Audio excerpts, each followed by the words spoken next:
Demographical change. మనం ఈ మధ్య కాలంలో పెద్దగా హిందూ సంఘాలు బాధపడుతున్నది, హిందువులు ఆవేదన చెందుతుంది అదే.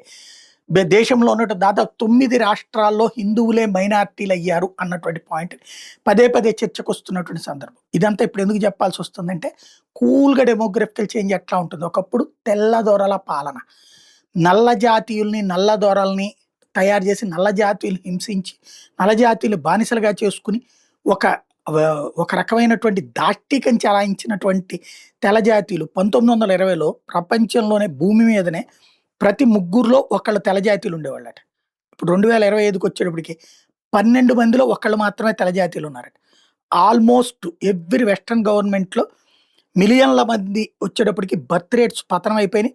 కేవలం 1.5% లోపలికి ఉంది వైట్ వాళ్ళ బర్త్ రేట్. దాని ఇంపాక్ట్ లార్జెస్ట్ పాపులేషన్ రీప్లేస్‌మెంట్ అనేది జరిగిపోయింది.